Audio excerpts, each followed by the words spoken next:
আচ্ছা, অ্যাংজাইটি কি শুধুমাত্র আমাদের মনের উপর প্রভাব ফেলে? তা কিন্তু না।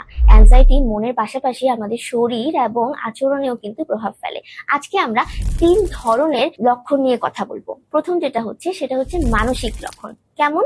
একজন ব্যক্তির মাথায় ভবিষ্যৎ নিয়ে সব সময় খারাপ চিন্তা আসতে থাকে। দেখা যায় সবকিছু খারাপ হবে, সবকিছু ধ্বংস হয়ে যাবে, নিশ্চয়ই সে কোনো না কোনো কিছু পারবে না, এরকম খারাপ চিন্তা তার মাথায় আসতেই থাকে এবং অজানা একটা ভয় কাজ করে, যার ফলে তার মধ্যে সবসময় অশান্তি কাজ করে। মনে হয় মাথায় চিন্তার একটা ঝড় বয়ে যাচ্ছে, যেটা কোনোভাবেই থামানো যাচ্ছে না। এছাড়াও শারীরিক লক্ষণও কিন্তু দেখা যেতে পারে, যেমন একজন ব্যক্তির হার্টবিট বেড়ে যাচ্ছে, দম বন্ধ হয়ে আসছে, তার হাত পা কাঁপছে, শরীর ঘামছে, মাংসপেশি শক্ত হয়ে যাচ্ছে। অনেকের ক্ষেত্রে কিন্তু দেখা যায় ব্যক্তির মধ্যে পেটের সমস্যাও কিন্তু হয়ে থাকে। এছাড়া যদি এখন আমি আচরণগত লক্ষণগুলো বলে থাকি, যেমন একজন ব্যক্তি যখন অ্যাংজাইটিতে ভুগে তখন দেখা যায় সে যেই যেই সিচুয়েশনে গেলে তার মধ্যে অ্যাংজাইটি হচ্ছে সেই সিচুয়েশন গুলোকে কিন্তু সে অ্যাভয়েড করে। তখন কি হতে পারে?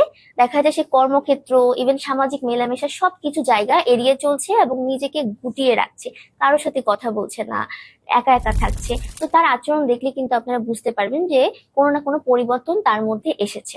এছাড়াও তার কাজে আগ্রহ কমে যাচ্ছে, মনোযোগ দিতে পারছে না, এই ইস্যুগুলো কিন্তু হয়ে থাকে। এই লক্ষণগুলো যদি আপনি আপনার এবং আপনার আশেপাশে মানুষদের মধ্যে দেখে থাকেন, তাহলে কিন্তু আপনি বুঝতে পারেন যে না, আপনার বা অন্যদের অ্যাংজাইটি হচ্ছে এবং এটা মোকাবেলা করাটা জরুরি।